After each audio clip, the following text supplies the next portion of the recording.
So in the first question, the proton, neutron, and electrons are subatomic particles. Complete the table to show a relative mass and relative charge of proton, neutron, and electron. So relative, when we compare the mass of proton and neutron, they have the same mass, so ratio is 1:1. That's why the relative mass is 1 and 1.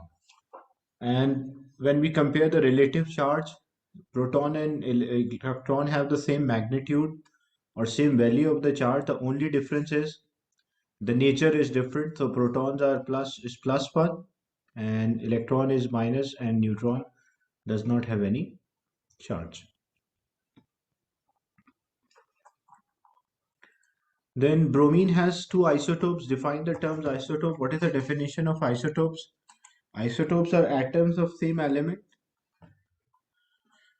which contain same number of protons but different number of neutrons. So if you mention atoms of same element, that also means they have the same number of protons. So atoms of same element contain different number of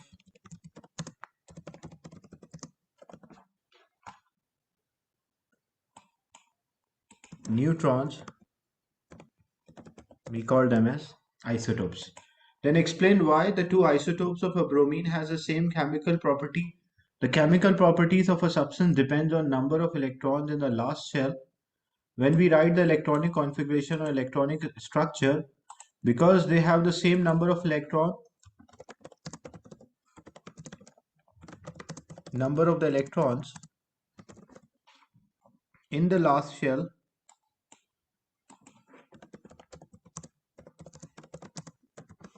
that's why they have the same chemical property. So chemical properties is a function of number of electrons in the last shell. That's why, like if we have group 1 element, all have the same chemical properties because they all have same number of electron in the last shell. Group 2 all have the same chemical properties because they have same number of electrons in the last shell.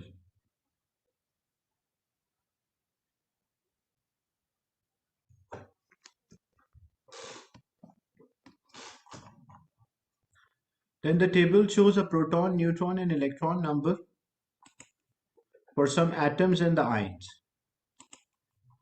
Use screen annotation to complete this. You can use the screen annotation to complete this. The proton for lithium, neutron for lithium, and electron for lithium.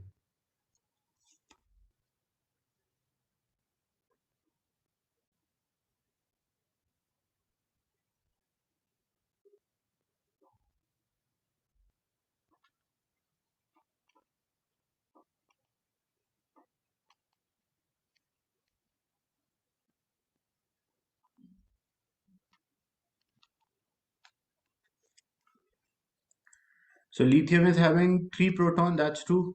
Neutron, the difference, 7 minus 3, that is 4. And now because it's a neutral atom, so 3 electrons are there. When we check the number of the proton for sulfur, 16 protons are there, but there's a charge of -2.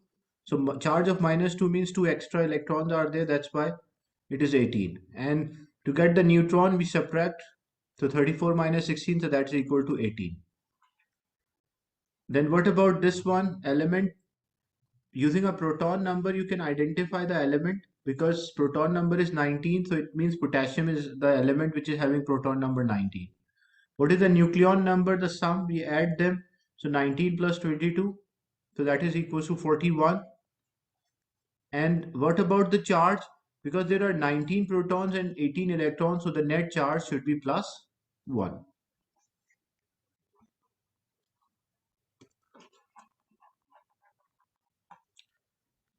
So period 3 contain elements sodium till argon. This question is about chemistry of each of these period 3 elements. Magnesium reacts slowly with warm water to give a base, magnesium hydroxide. What is meant by term base? Look, base, metal oxide, metal hydroxide, or bases are proton acceptor, we can write. But the standard definition, whenever in exam you're writing a definition, always try to write a standard definition that metal oxide bases are proton acceptor. So substance which accept proton, this is a standard definition of a base, that it accept proton. And acids are proton donors. If substance give out proton, we call that as acid. Then write a chemical equation for reaction between magnesium and the warm water. So in the question they mentioned when magnesium is reacting with water is for magnesium hydroxide. And when these metal react with water, there is a hydrogen gas also given off. So we have magnesium reacted with water. Water is H2O. So when they mix with each other, as a result, it is producing magnesium hydroxide. The magnesium hydroxide, what is the correct formula for magnesium hydroxide? You will check the periodic table. Magnesium belongs to group 2, so valency is +2. And hydroxide, OH, it's a molecular ion. So hydroxide is a OH or it's a molecular ion, so it does not, like you don't find it in a periodic table. You have to memorize its valency, which is -1. When we cross multiply, so the formula for magnesium hydroxide is MgOH in a bracket 2.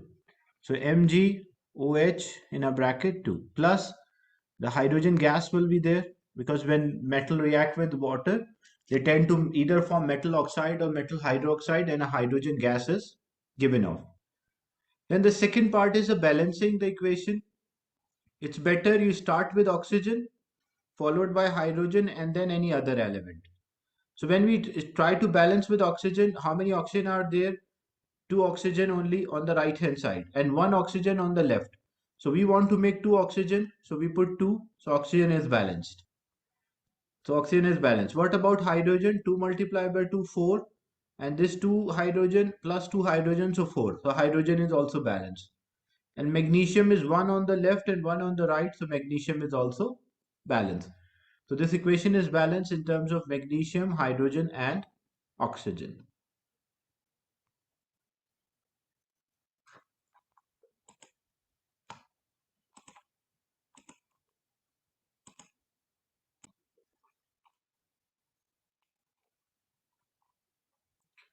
Then aluminum oxide is amphoteric oxide. What is the term amphoteric? The term amphoteric oxide means it can react with both acid and alkali. So describe an experiment to show aluminum oxide is amphoteric. How we can show that it is an amphoteric oxide? So what we will do, we will add any acid you can mention. Example, add hydrochloric acid,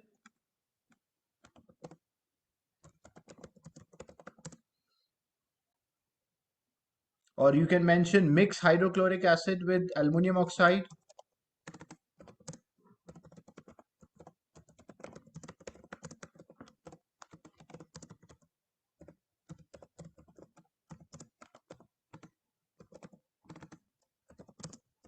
It will react, or we can also say dissolve.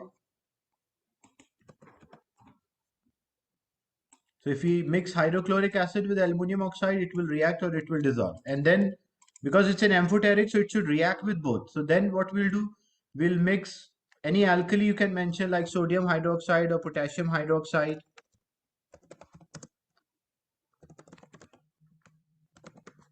So when we mix potassium hydroxide with aluminum oxide, it will react and it will dissolve. So whenever you want to show an amphoteric oxides can react with both acid and alkali. So you should mix with acid and you should mix with an alkali. And when you mix with both of them, it should react. And react, or you can say it will dissolve. So if the amphoteric oxide, it can react with both acid and alkali. If it was a neutral oxide, it does not react with acid nor with alkali. If it is a basic oxide, it can react with acid only. And if it's an acidic oxide, it can react with base. So the term amphoteric oxide means it can react with both acid and alkali. That's why we mix acid, it will dissolve and react. We mix alkali, it will react and dissolve. The silicon 4 oxide has a giant structure. Name the type of bonding in silicon 4 oxide. Silicon is a non-metal. Oxygen is also a non-metal. So whenever we have two non-metals are together, what kind of bonding or attraction they will have? They will have a covalent bond.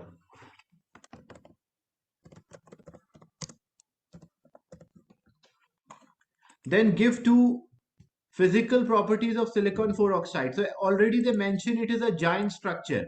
So whenever you have a giant structure, what is the common property for the giant structures? They will always have a high melting point. Second thing, it does not dissolve or insoluble in water. So this is a property of the giant structure. The giant structure, whenever you have like diamond, graphite, they all have a high melting point and does not dissolve in water. Or it will be, you can mention, it will be hard as well, as if they are the giant structure.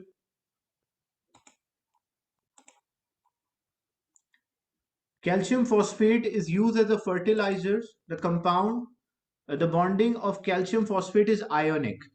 What is ionic bond? So how we define the term ionic bond? Ionic bond is basically the attraction between the oppositely charged ions. You can mention attraction or you can mention electrostatic attraction, but if you use the term attraction between the oppositely charged ions,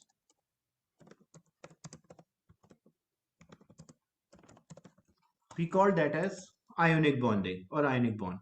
So the one mark is for just mentioning attraction, and the second mark is for mentioning oppositely charged ions.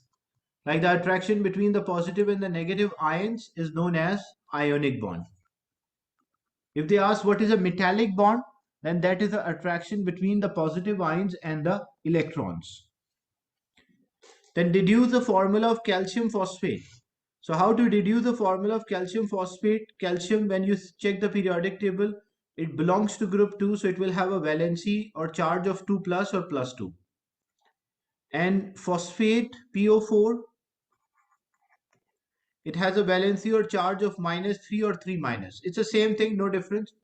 What we do, we simplify the valency first, but it is already simplified 2 and 3. We cannot further simplify. Then we cross multiply them. So this 3 will come with calcium and 2 will come with phosphate. So the formula will be Ca3, and because phosphate is PO4, because two atoms are there, so we put them in a bracket and 2. So the formula of calcium phosphate is Ca3PO4 in a bracket 2. This is how we write a chemical formula of ionic compounds. Sulfur tetrafluoride can be made by combining the gaseous sulfur with fluorine. As you can see, sulfur plus 2F gives SF4. The reaction is exothermic. This exothermic reaction means it releases energy. Complete the energy level diagram. Include an arrow which clearly show the energy change. So for exothermic reactions, reactants will have high energy and the product is having low energy. So what we have to do, because I mentioned already, this reaction is exo. So in exothermic reactions, reactant have high energy, product is having low energy. So the product we should draw below the reactant and it will be SF4. Then we have to just draw an arrow which shows the energy change. Energy change or enthalpy change is the arrow which we draw from reactant to the product. So in this case, the arrow must point downward. So why it is of 3 marks? 1 mark is for mentioning the correct position of a product, which should be below the reactant. 1 mark is for the direction of the arrow. It should be pointing downward. And 1 mark is for writing a product, like you write SF4, you will get the third mark. So in exothermic reactions, reactant have high energy and the product is having low energy. During the reaction, the amount of energy which is given out is 780. So the energy change is 780. If energy is given out, it should be negative. We have to determine the bond energy for F and F is 160. We want to determine the bond energy of SF. So what is the formula?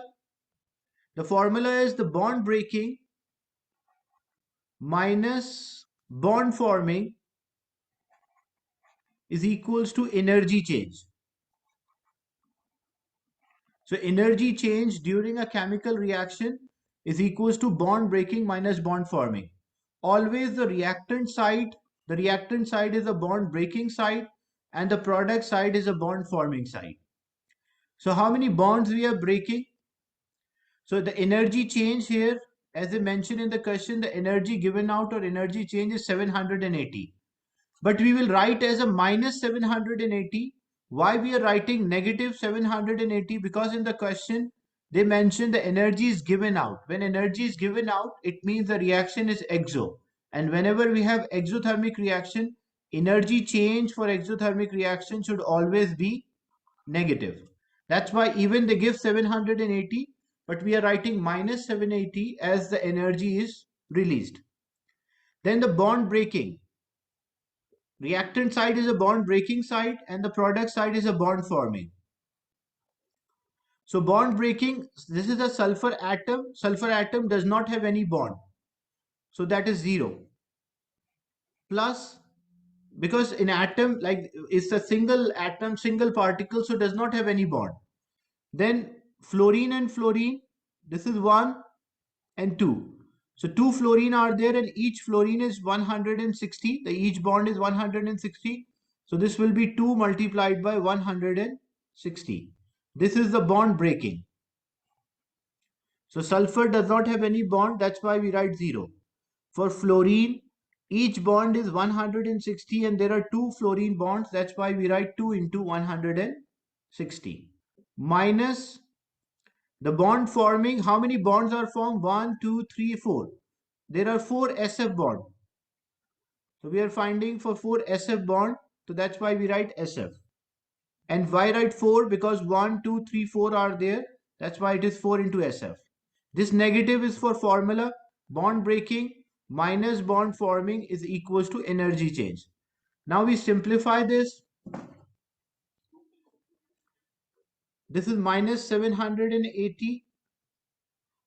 2 multiplied by 60, that is 320. This is minus 4 into SF.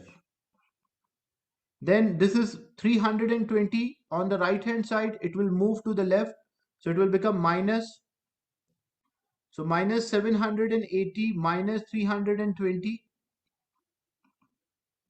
equals to minus 4 into SF. Minus 780 and minus 320, when we simplify, it will give us minus 1100. So minus 1100 is equals to minus 4 into SF. So this negative sign, negative minus will cancel with minus, negative with negative. So it is 1100 is equals to, this 1100 is equals to 4 into SF bond. This 4 is multiplied, other side it will be divided. So 1100 divided by 4 is equals to SF bond. And 1100 divided by 4, that's equal to 275. So the energy for each SF bond is actually 275 kilojoule per mole.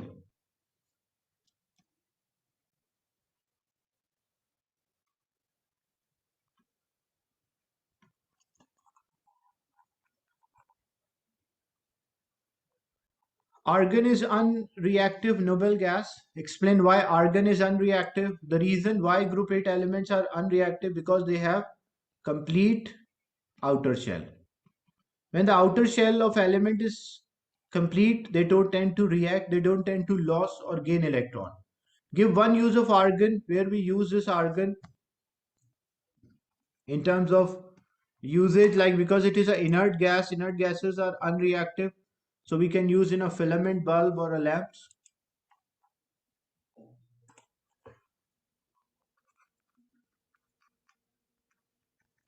So we can use in a filament lamps or even you mentioned lamp, that is also correct. In this question, when sodium thiosulfate mixed with dilute hydrochloric acid, the precipitate form. So when sodium thiosulfate, this is sodium thiosulfate, it reacted with hydrochloric acid, it resulted in a formation of a sulfur. So when this solid sulfur or precipitate is formed, precipitate means when we mix two solution. So this precipitate, what it caused? It caused this solid to disappear, like the cross to disappear. Because when we are looking the cross above it, as the solid start to form, the cross will disappear. If the cross will disappear in a short time, it means the reaction is faster. So if the time taken by the cross to disappear is less, it means the reaction occur at a faster rate. If it take longer time, it means the reaction is slower. So what we did, a student adds the following aqueous sodium thiosulfate, dilute hydrochloric acid, and distilled water in a conical flask. Look, in the question you can see water is not the reactant here, but what is the purpose of the water? Adding a water so that when we add a water, the total volume will be same for all the reactions. You can see 10 plus 10 plus 40. So total volume is 60. 20 plus 10 plus 30. Total volume will be 60. So main purpose of adding a water is to make the total or the final volume same for all the reactions. And we can identify if the substance is having a greater volume, it means it has more particles or higher concentration in the mixture. So we only change, hydrochloric acid remains same, we only change the distilled water and thiosulfate. Distilled water is just to make the solution for a fair comparison and make the concentration proportional to volume. State the order in which aqueous sodium thiosulfate, hydrochloric acid and distilled water should be added. Distilled water is not the reactant. So if I add hydrochloric acid and sodium thiosulfate and at the last I add distilled water, then there is no use of adding a water. So what we can do, first we can add thiosulfate, that is first. Then we will add water, H2O, second. And then at the last we'll add hydrochloric acid so that the reaction can start. If we add water at the last, then it will be considered as wrong. Why? Because when we add hydrochloric acid and sodium thiosulfate, the reaction will start. So there will be no use of adding a water. So whenever we are selecting in this reaction, always remember that water you can add in the beginning, water you can add in the middle, but water you cannot add at the last. So any order is acceptable. For example, first you add sodium thiosulfate,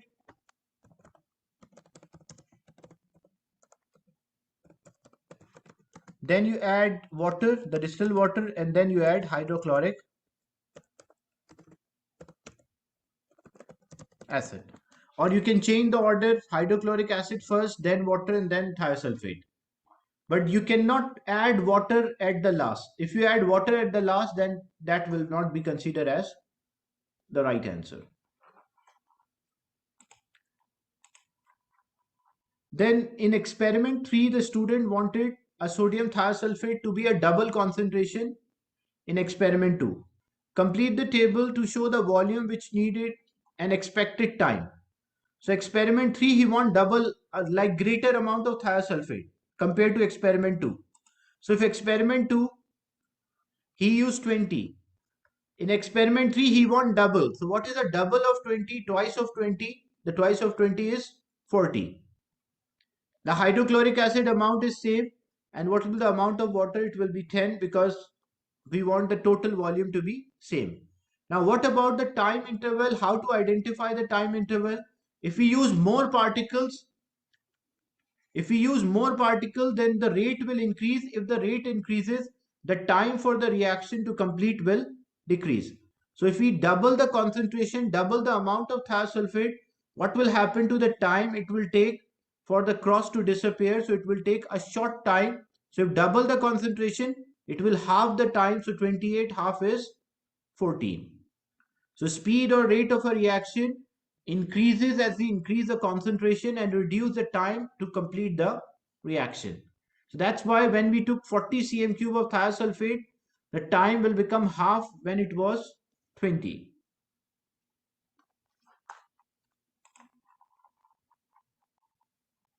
Then use a collision theory, explain why increasing the concentration would increase the rate of the reaction. So when we increase the concentration, will increase the number of the particles,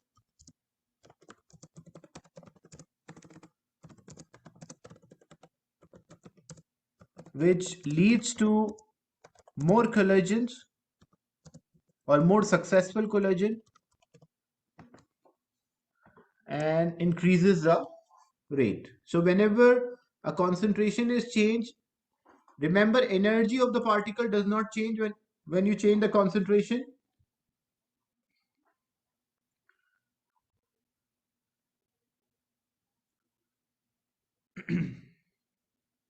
So increasing the amount or increasing or using a larger amount means increases the number of the collision, and as it increases the number of the collision, the rate of the reaction will also increases. Then student repeated the experiment at higher temperature. So higher temperature, number one, how the marks are distributed. Number one, it will increase the kinetic energy. That is one mark. Second, it will increase the collision. That is the second mark.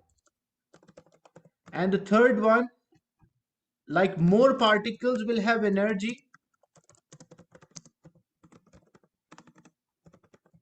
more than activation. So greater proportion of the particles will have energy more than activation energy. That's why the temperature increases the rate. And in this question, electroplating a steel object with a silver involved three steps. First, what we did, we coat with a copper, then we coat with a nickel, and then we coat with a silver. There's a steel object which is cathode and copper anode is there, and electrolyte is aqueous copper sulfate. Basically, what is happening in terms of chemical reaction, from negative terminal electrons will come. So majority of the electrons will be here. Electrons are negative, they will attract the positive ion, less reactive positive ion, which is copper. So when copper ions are attracted, they will take two electrons and turn into copper atoms. So this copper will stick. Because the amount of copper in the solution start to decrease, so copper atoms from the anode will jump inside the solution as a copper ion. And the size of the anode, when we observe the size of anode, it start to decrease. So the chemical process take place on the surface of an object. Copper ion gain electron.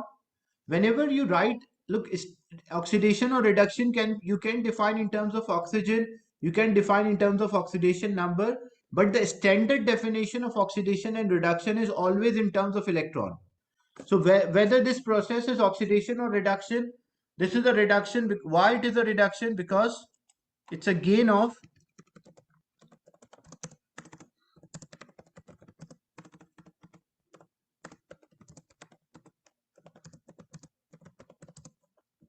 electron.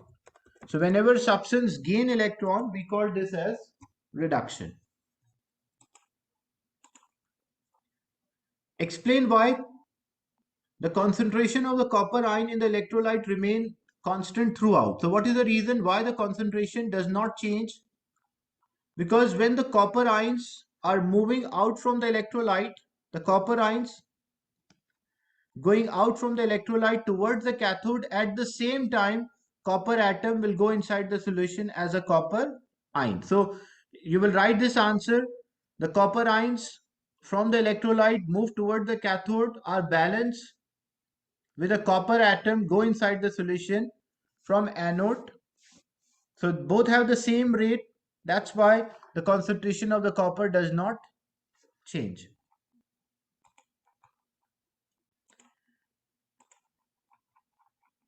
Then give two changes that which would you need in order to code a nickel. So we want a nickel plating now. Like first it was a copper plating, but now we want a nickel plating. So if you want a nickel plating, what change we should make? This should be made up of nickel, the anode, and the electrolyte should be a nickel salt. All nitrates are soluble, so that's why we prefer to use nitrate. Copper sulfate is also a soluble salt, so we can use. But here In case of any other salts, better write nitrate because all nitrates are soluble. So same thing happened. Now if we want a nickel plating, the nickel ion from the electrolyte attracted towards the cathode. At the same time, the nickel atom will go inside the solution as a nickel ion. So ion move towards cathode, atom go inside the solution as an ion. So this we can use less reactive metal for electroplating. Then copper, nickel and silver are transition elements. State typical physical properties of the transition, the typical properties of transition elements or metals. They have the high density and they have high melting point. Give three different properties of transition which are not typical with other. So they have a variable oxidation state, these transition elements, so they can be used as a catalyst and their compounds are colored.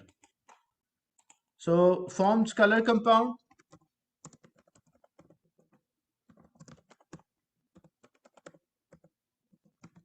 They can be used as a catalyst and they have variable oxidation number.